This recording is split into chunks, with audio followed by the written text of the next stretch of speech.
ओम श्री परमात्मने नमः। महर्षि वेद व्यास द्वारा रचित पद्म पुराण वैष्णव पुराण है। पद्म का अर्थ है कमल का पुष्प। चूंकि सृष्टि रचयिता ब्रह्मा जी ने भगवान नारायण के नाभि कमल से उत्पन्न होकर सृष्टि रचना संबंधी ज्ञान का विस्तार किया था, इसलिए इस पुराण को पद्म पुराण की संज्ञा दी गई है। पिछले वीडियो में पद्म पुराण खंड 1 के अध्याय 6 में देवताओं, दैत्यों, पक्षियों और नागों आदि का जन्म के बारे में बताया गया है। उसी वीडियो के अंतिम श्लोक 79 में बताया गया है कि दीति ने 49 दिव्य बालकों को जन्म दिया जो मरुदगण कहलाए। मरुदगण वायु के देवता माने जाते हैं। वे वीर और शक्तिशाली योद्धा थे जिन्होंने देवताओं को कई युद्धों में विजय दिलाई। पद्म पुराण की कथा में गंगा पुत्र देवव्रत भीष्म और पुलस्त्य मुनि के बीच प्रश्नों और उत्तरों की एक लंबी व्याख्या है। नमस्कार मित्रों, मैं हूं अरविंद। हमारे यूट्यूब चैनल पर आपका बहुत बहुत स्वागत है।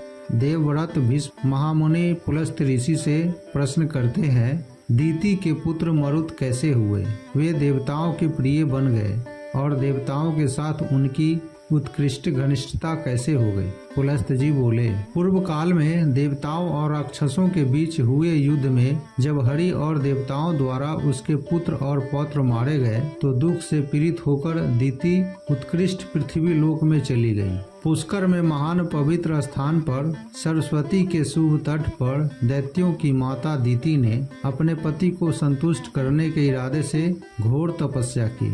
वह बूढ़ी हो चुकी थी और शोक से पीड़ित थी। उसने ऋषियों के लिए कृंच, चंद्रायन जैसे व्रतों के साथ 100 वर्षों तक पूरी तरह से तपस्या की। तब तपस्या से प्रसन्न होकर उसने वशिष्ठ और अन्य लोगों से पूछा, मुझे कोई ऐसा व्रत बताएं जिसमें मेरे पुत्रों के लिए मेरा दुख दूर हो जाए और इस परलोक में सौभाग्य प्राप्त हो सके।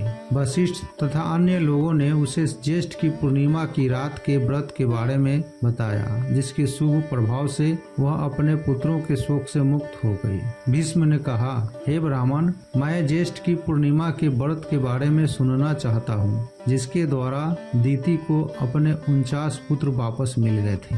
पुलस्त्य ने कहा, वशिष्ठ तथा अन्य लोगों ने पहले जो व्रत दीति से कहा था वह व्रत मुझसे विस्तार पूर्वक सुनो। ज्येष्ठ के शुक्ल पक्ष में पूर्णिमा के दिन एक शुद्ध व्रतकर्ता को सफेद चावल, फलों और गन्ने, सफेद कपड़ों से ढका हुआ और चंदन लेप लगा हुआ एक साफ घड़ा रखना चाहिए। फिर उस पर एक तांबे का बर्तन रखना चाहिए जिसमें सामर्थ्य के अनुसार सोना और विभिन्न प्रकार के खाने की चीजें और गुड़ हो। कमल के खोखले में ब्रह्मा की स्वर्ण प्रतिमा स्थापित करनी चाहिए।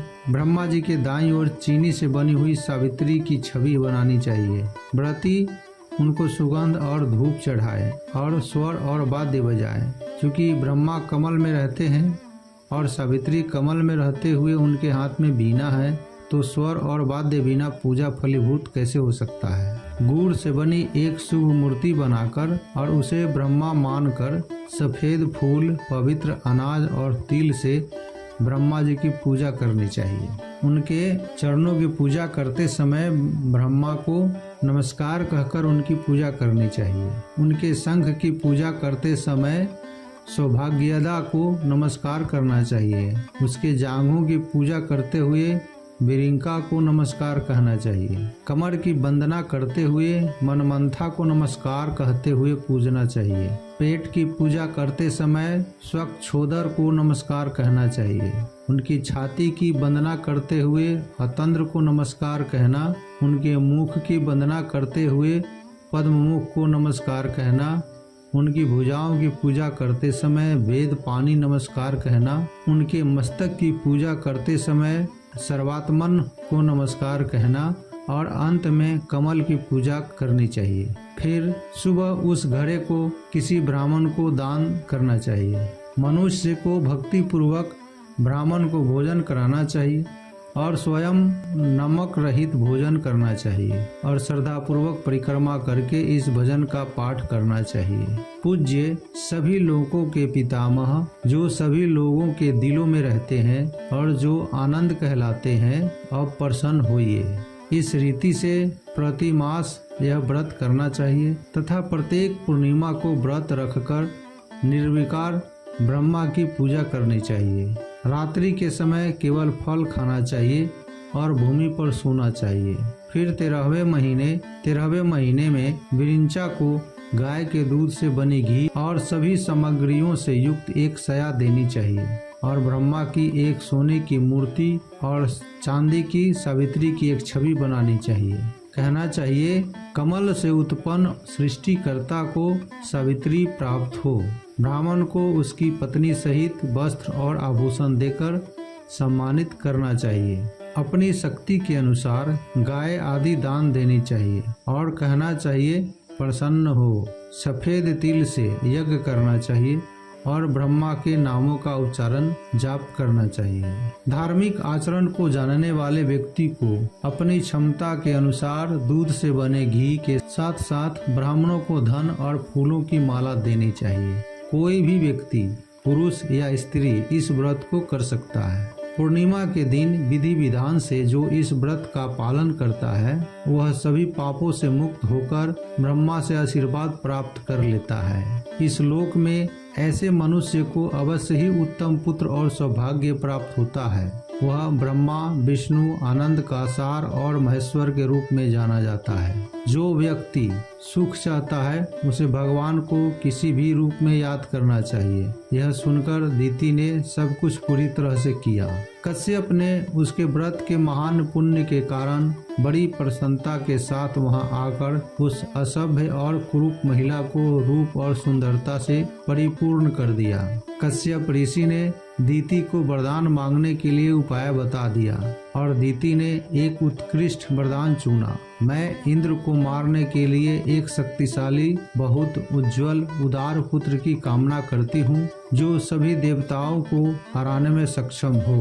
कश्यप ने ये शब्द कहे, इस वरदान से मैं तुम्हें एक शक्तिशाली पुत्र दूंगा जो इंद्र को मार डालेगा। लेकिन हे मंगलमयी, ऐसा करो, हे सुंदर स्तनों वाले, मैं आज पुत्र प्राप्ति के लिए आप स्तंभ यज्ञ करूंगा। तब मैं तुम्हारे स्तनों का स्पर्श करके अपना बीज तुम्हारे शरीर में जमा कर दूंगा। हे शुभ, हे स्त्री, तुम्हारे पास एक पुत्र होगा जो इंद्र को मारने में सक्षम होगा। फिर उसने पुत्र प्राप्ति के लिए अपार धन से आप स्तंभ यज्ञ किया और शीघ्रता से यह कहते हुए आहुति दी, हे इंद्र के शत्रु, गर्भ धारण करो।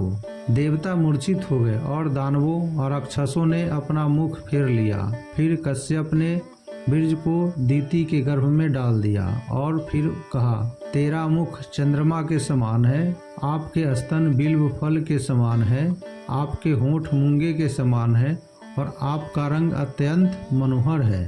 हे बड़ी आंखों वाली, हे नारी, तुझे देखकर मैं अपना शरीर भूल जाता हूँ। इसलिए हे आकर्षक फूलों वाली, मैंने अपने हाथ से यानी खुद से अपना बीज तुम्हारे गर्भ में डाला है। हे सुंदर मुख वाली स्त्री, तुम्हें 100 वर्ष तक तपस्या उपवन में करना है। इस भ्रूण की देखभाल करनी चाहिए। गर्भावस्था के दौरान आपको शाम के समय भोजन नहीं करना चाहिए। तुम्हें पैरों के नीचे नहीं रहना चाहिए या उनकी जड़ों के पास नहीं जाना चाहिए। आपको ओखली, मुसल आदि जैसे उपकरणों का सहारा नहीं लेना चाहिए।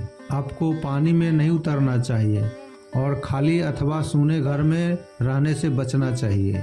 तुम्हें चींटियों के टीले पर नहीं बैठना चाहिए। तुम्हें मन में निराशा भाव नहीं होनी चाहिए। आपको जमीन पर, कोयले या राख पर कीलों से लिखना यानी खरोंचना नहीं चाहिए। तुम्हें हमेशा नींद में नहीं रहना चाहिए और थकान पैदा करने वाले कार्यों से बचना चाहिए। तुम्हें कोयले या भूसी की राख से दूर रहना चाहिए। तुम्हें लोगों से झगड़ा नहीं करना चाहिए और अपने शरीर में तैलीय पदार्थ मलने से बचना चाहिए। तुम्हें खुले बालों में नहीं रहना चाहिए और कभी भी अशुद्ध नहीं रहना चाहिए। कभी भी सिर उठाकर या नीचे करके नहीं सोना चाहिए। आपका शरीर बिना कपड़ों के नहीं होना चाहिए। गंदे या गीले पैर नहीं होना चाहिए। तुम्हें अशुभ वचन नहीं बोलना चाहिए। आपको अधिक हंसना नहीं चाहिए। शुभ कामना और आशीर्वाद के लिए आपको प्रतिदिन बड़ों को पूजा करनी चाहिए। सभी जड़ी बूटियों से युक्त अर्थात मिश्रित जल से स्नान करना चाहिए। आपकी रक्षा करके और सेवा करने की इच्छा से और मन्नतों से आराधना करने का इरादा रखते हुए तुम्हें प्रसन्न मुख रखना चाहिए और अपने पति की प्रिय वस्तुओं में तल्लीन रहना चाहिए। किसी भी हालत में अपने पति की निंदा नहीं करनी चाहिए। कभी यह ना कहना कि मैं छिन्न हूँ, निर्बल हूँ, मुझ पर बुढ़ापा आ गया है, मेरी सुंदरता चली गई और चेहरा सिलवटों से सिकुड़ गया है, आपने मुझे ऐसा बनाया है। कश्यप प्रस्थान करने से पहले कहा, तुम्हारा कल्याण हो, अब मैं जाऊंगा। जब दीति ने कहा ठीक है, तो कश्यप सभी प्राणियों की उपस्थिति में वही अंतर्ध्यान हो गया। फिर उसने अपने पति के कहे अनुसार व्रत लिया। यह जानकर और देवताओं का निवास स्वर्ग को छोड़कर इंद्र दीति के पास आए और वह जो कहती है उसे सुनने की इच्छा से इंद्र वहीं रह गए। इंद्र दीति की कमजोरियों को जानना चाहते थे। इंद्र गलत और झूठे तरीके से काम कर रहे थे। वह आंतरिक रूप से विचलित थे, परंतु बाहर मुस्कुराता हुआ चेहरा रखते थे। दीति ने उसके मिशन को नहीं जानती थी और केवल वही कर रही थी जो उसके लिए अच्छा था। वह अपने आप को धन्य मानती थी और गर्वित मन से खुशी के मारे अपने पैरों को साफ नहीं करती थी। दिन में कहीं भी लेटी रहती थी।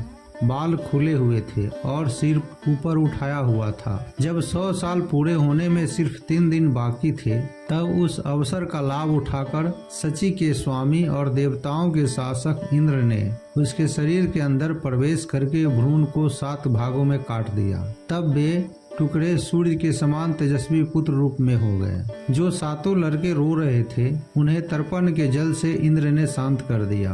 फिर इंद्र ने अपने हाथ से गर्भ में पल रहे सभी रोते हुए बच्चों को 7 टुकड़ों में काट दिया। इस प्रकार संख्या में 49 हो जाने पर वे बहुत रोए। बार बार इंद्र ने मत रो कहकर उन्हें शांत किया, प्रसन्न किया।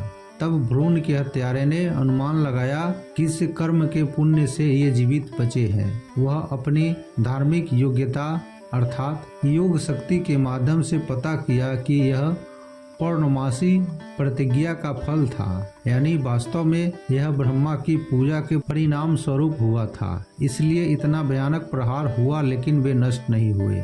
एक भी अनेक हो गया।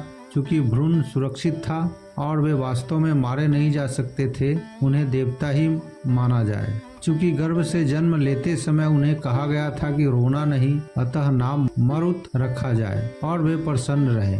तब देवताओं के स्वामी ने दीति को प्रसन्न करके उससे कहा, मुझे क्षमा कर दो। आवश्यकता के नियम का सहारा लेकर मैंने यह बुरा कार्य किया। देवताओं के स्वामी मरुतों के समूह को देवताओं के समान बनाकर और दीति को उसके पीछे पुत्रों सहित विमान में बिठाकर स्वर्ग चले गए।